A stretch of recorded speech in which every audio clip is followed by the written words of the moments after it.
Hi everyone, it's Sandy. Thank you for joining me here on my channel, Septera18. I wanted to do a video and show you how I made the flip-up note booklet or a flip-up journal pad. And it's the note booklet that I showed you in the recent video on the one sheet wonder using one single-sided 12x12 paper on how to make the journal holder booklet. It's like a trifold booklet with these pockets, and they've got like a coin shaped style pocket here in the front. You get two of those, and then there are these two back pockets, and then in the middle is a top loading pocket here, and that was where I placed the flip up note booklet in the top pocket in here. So I made the measurements so that it would fit that inside like that nicely, and then it closes up like that, and then it's just nice how it peaks up at the top of the folder. So if you did make one of these and you wanted to add one of these journal flip-up booklets, I thought I'd show you in this video how to make one with my measurements.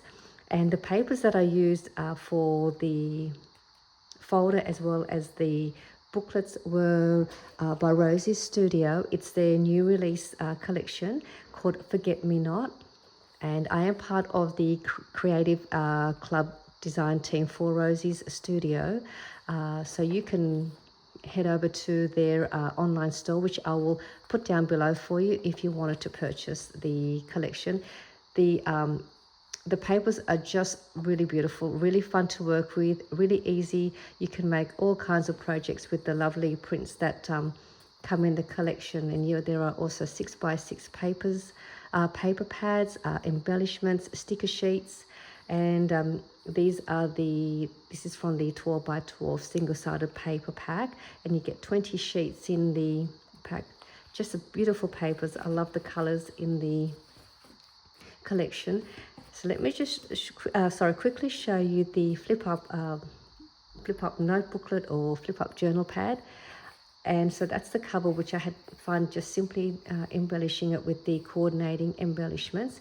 And there are two holes here that I punched out and just decorated that with some crochet string. You can use ribbon, seam binding, any of your fibers, anything you like, ribbon. And then it flips up like this, and then you've got your papers all stacked up, and you can use it to do some writing, your shopping list, some journaling. So you can use this for whatever you like, and you can use any kind of papers you want in here. You can use music sheets, your digital papers, book pages. I used copying paper or photocopying paper that you put in the printer. And you can stack as many pages or as many papers as you like in the cover as well. So that is the great thing about this booklet. You can keep stacking as many as you want. These would make great teachers' gifts, stocking fillers. You can use these in craft fairs and make a stack of these for your craft fairs. Also make great gift for gift idea as well. And it's just a great little booklet for someone that likes to do some journaling. And then that's your back cover. So that's the front, and then that's the back. So I made two of those, and you can make these in any size you like. You can just follow the same method and just you work out your measurements to how you would like to make your flip-up journal. Let me show you how to make one of these, and it will fit perfectly in the folder. And I'll also link down below the tutorial for you on how you can make one of these as well.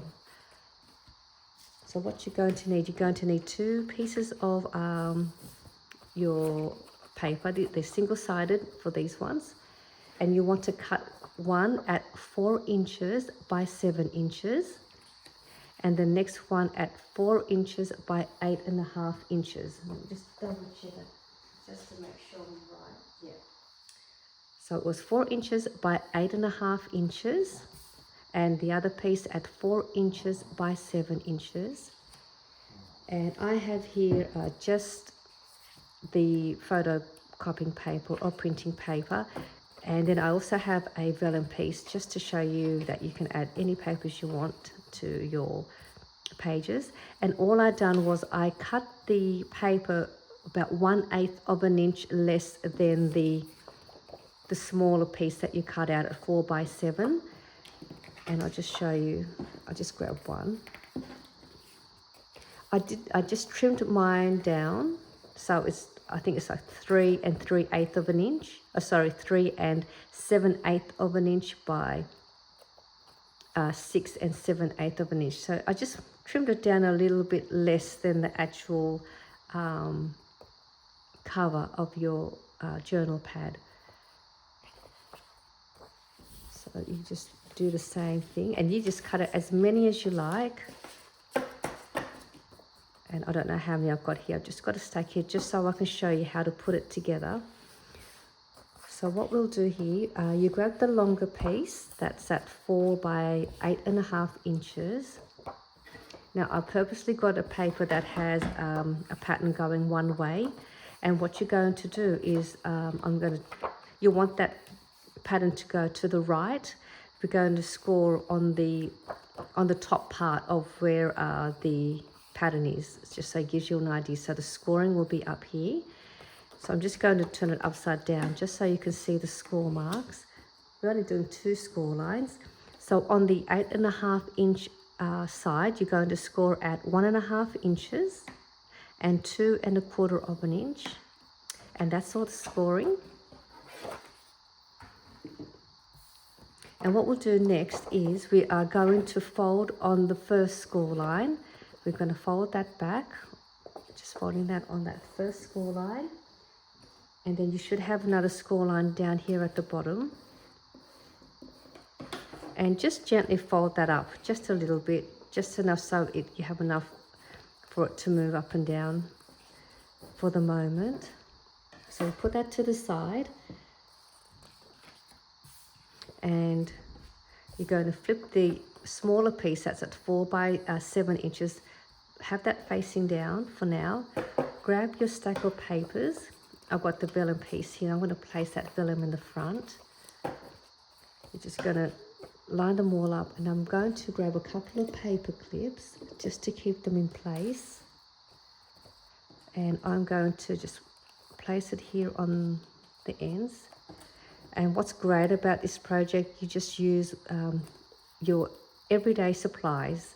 So it's a great crafting on a budget project as well, and great for beginners. So I've just placed my paper clips there just to hold all the papers in line. And I'm going to staple. I'm just going to add, you can do 2, you can staple them twice if you like. I'm just going to staple staple them both about here, because this part here is where we're going to create the hole. So don't go too far to the end. I'm just going to staple it about there, and another one here, just like that. And you're not going to see the staples anyway. That's just to hold all the papers together. And take the clips out. And then what we're going to do next, what we were supposed to do is we're going to staple it onto the backing. Sorry about that, I just forgot. Let me just take that out. I only made it once. I made it twice, and then I've just forgotten. So before you staple it, place it on top of that backing first. I'll just take the staples out for this one. Just take one out, just because I forgot. So grab that backing piece. So I hope you haven't, if you've already started the stapling, sorry about that. Just might have to just remove them out again. So I'm just going to place that back on. So you've got the backing paper facing down, your stack of pages on the front, and then staple them down again. I'm just going to staple it once. I would do it twice, but it's already there. So once is enough for me just to hold them in place. So now you have that all placed on your backing piece. I'm going to come back to this, the cover. We're going to glue all over the back part, all the way here, that score line as well, just below that score line. So just glue it all down. You can use double-sided tape if you like. I'm just going to glue all the way, just like that. And we're going to grab the pages and we're going to just place it just below that middle score line, or the first one, just so it gives enough room for this to move, and just make sure it all lines up around. And I'm just going to add a little bit more glue up here. And then we're just going to bring this over and press it down, and that will cover the staples. And just get everything lined up so that should cover the staples. And then you've got that score line, that will just help flip up the cover like that. And you can see now you don't see the staples once it's all glued down. And that's your back. So it's nice and neat. And now we can go and punch the 2 holes on the sides. I might just face it this way so you could see. Just wherever you like to place it, just sort of about on there. Just going to eyeball the other side. And then you can go ahead and grab some of your trim or your fibers. And I just go around twice. You can go around 3 times if you like. And I'm just going to go around to back in and go out again. And this is where you can add some dangles or a tag. So I've added one of these cute little die cuts from the collection. And all you do is you just punch a little hole. Let me see what I have here. This is from the collection. Let's grab something small. These are all of the fun images. Let me see if I can find, I've got a tag here. Let's use this tag. It's already got a hole punched out there. And you can then just thread that through. And then tie your knot and a bow, and that's all there is to the decorating that I'm going to do. And then you can embellish your cover. You could even add another pocket in the front if you like. You can add an envelope to the front, so you can have somewhere to store your tags, some washi tape samples, or somewhere to add some more little mini note cards in there. And that is my note card, or flip up note booklet, or flip up journal. And then you've got the vellum piece here, and all the rest of the papers. And this should fit inside the folder. And let me just see, I think you can even stack another one in this pocket. So I've got one there. You might even be able to stack a couple of them in here. This is how wide. See, there is room to stack another one. So you can even put 2 in here. So that is my how-to tutorial, or my version of a do-it-yourself flip-up notebook booklet journal or journal pad, using Rosie Studio Forget-Me-Not paper collection. So I hope this was a easy step-by-step tutorial for you. Great crafting on a budget, great weekend project as well. So I hope you enjoyed this video, and I'll see you all soon. Bye for now.